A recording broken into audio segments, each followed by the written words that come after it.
Hello, I'm Helena Nimmo and welcome back to Digital Necessity Answered. Joining us today is Jon Wolfe. Jon, would you like to introduce yourself? Hi, well, until very recently, I was IT director of a very large grocery retailer, and now I'm an independent retail and logistics consultant for technology. Excellent. So obviously logistics and retail has been going through significant turmoil and change over quite a number of years. How do you see the journey in retail, in digital over the past, say maybe 2-3 years? I think the main thing in terms of the customer experience has been the customer expects everything to be available all the time, by which I mean the services. Clearly, they expect the products to be available all the time, but that's part of the logistics and your supply chain challenge. I think for people to log onto a system via the internet, via their mobile service, they expect it to be there the entire time. That's the biggest challenge that we have. Has to be there, has to actually work, has to be reliable. I think that's the key thing that differentiates a good online retailer from a less good. Okay, so obviously the on-demand, always on retailing experience that consumers are expecting puts an awful lot of pressure on the back-end systems, on the supply chain. It's not like every store has got huge warehouses just waiting to be called upon. That's right, and I think fulfillment becomes more and more complicated as people move to a more home shopping world where they are doing their shopping and all their purchases at home, and local or national fulfillment becomes terribly difficult, which is why logistics and the manner in which you move your goods around and understand where they are becomes more and more important. Until relatively recently, huge numbers of retailers were operating on a assumptive receipting, for example, whereby goods would be sent from a distribution center out to a shop or out to a spoke, and the assumption was because we sent it, we got it. The challenge with that is you end up with customer dissatisfaction because the customer isn't getting the goods they want. If it doesn't appear on a shelf, a customer can go to a shop and they can see that product A isn't available and they can choose themselves an alternative viable product and just say they've gone into the shop to buy, let's say, Jim groceries. They can't get those particular HP baked beans, so they buy some Heinz baked beans instead. The challenge you've got online is people are not buying typically that sort of stuff. If they're going to go to buy a particular dress or a particular pair of shoes, if they're not available, they'll just go somewhere else rather than saying, okay, maybe I'll look elsewhere. So we're seeing a real requirement to make sure that there's not only stock availability at the back end, the stock is available to purchase and can be delivered quickly. Okay, so obviously we've been in the pandemic now for a number of weeks, and there's a new normal starting to emerge, which I assume will be much more concentration on shopping from home. And obviously, as part of that, we've seen changes from everything from pack sizes to consumer behavior around what they're buying. So are we expecting that to continue in the same guise as we're seeing at the moment? I think we will. And if I think about grocery, you've also seen something really significant, which is a pre-packed consolidated package of goods so that I can buy pack A or pack B or pack C, which is a basic food provision. And I think that's a really good move in terms of the ability for the grocery retailers to display a set of products in one place and say, for your £30, your £40, your £50, you're getting this basket of goods. And what's nice from a retailing point of view is you can define your own exchangeability within it. So you can say, we are happy that Domestos toilet cleaner is perhaps exactly the same as another well-known brand. And I think what that allows the buyer to do, the buyer at the back end of the shop, that is, the buyer can buy things knowing full well that they can be packaged up into nice contained units and sell them out easily without the customer necessarily having to go through and choose every single of the 9, the 10, the 12 products.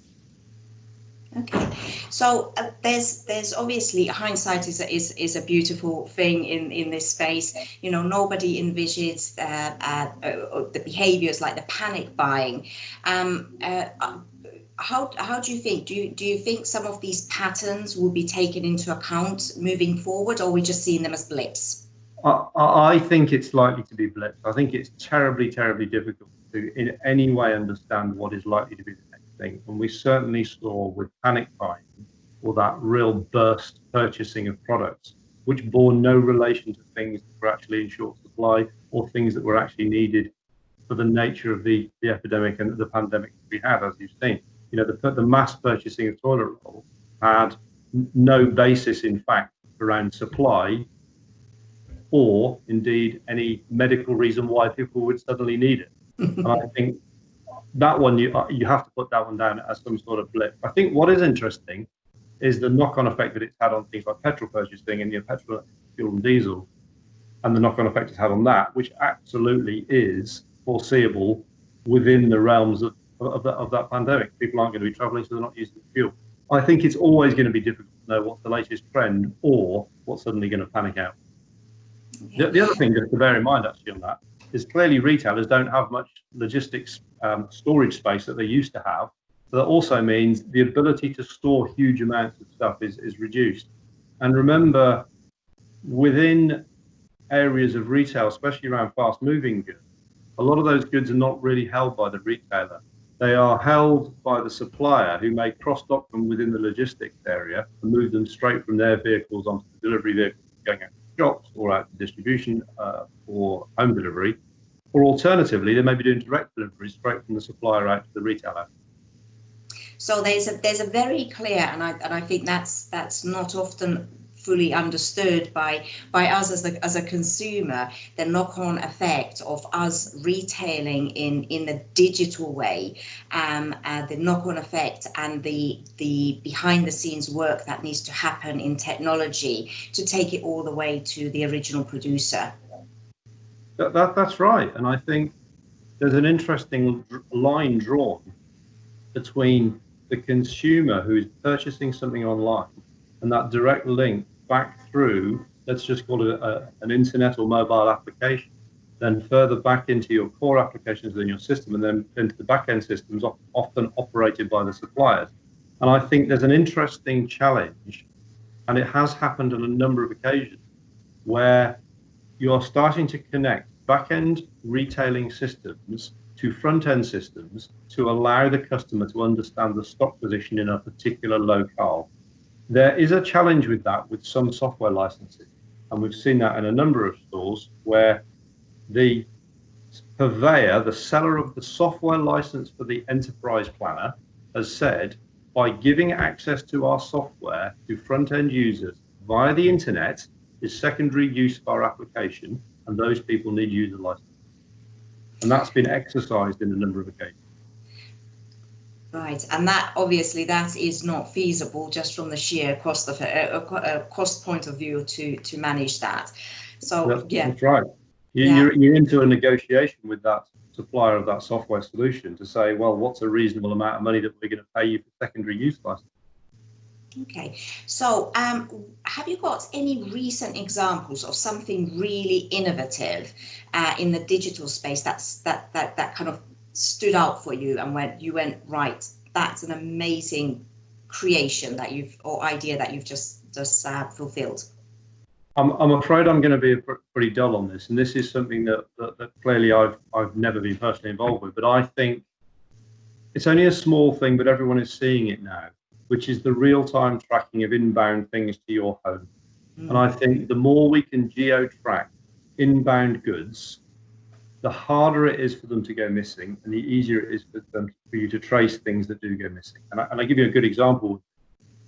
The number of complaints that the packaging, the number of complaints, start that again. We've seen the number of complaints for the delivery companies have escalated, partly because they're delivering more stuff and partly because they're absolutely bursting at the seams. If we have a better ability to track where goods are, and I'm talking about goods inbound into distribution and outbound to people's homes, the user satisfaction and the customer satisfaction is hugely improved by them knowing that their goods are right. And I think we've all had that same thing where if you take your car to be served, if it's going to be late, the most important thing is that you know that it's going to be late rather than you find out at the last minute. And I think exactly the same thing applies to delivery of home purchased goods. knowing where they are in that chain towards your home is terribly important. And whilst it doesn't sound like a huge digital innovation, it is, because actually executing it has been tremendously difficult for most companies. I guess that's one of the steps on the way to have true Internet of Things with a number of the products and goods tagged, so you can actually go all the way to the origins. But there is some of that, but there's also some of the more basic stuff where you've known that your parcel or your package has been scanned onto or off a vehicle, and is on the way in that respect. But true Internet of Things is a great thing. I would say that its uptake has been relatively slow, and I think it hasn't really yet delivered what it can do, especially if you think about receipting of goods into shops or receipting of goods into spoke distribution centers. That is still a long way off actually delivering much at the moment. Well, thank you very much for all of your participation, Jon, and the conversation. That was very interesting. Thank you for joining us to talk about Digital Necessity Answered. You're more than welcome.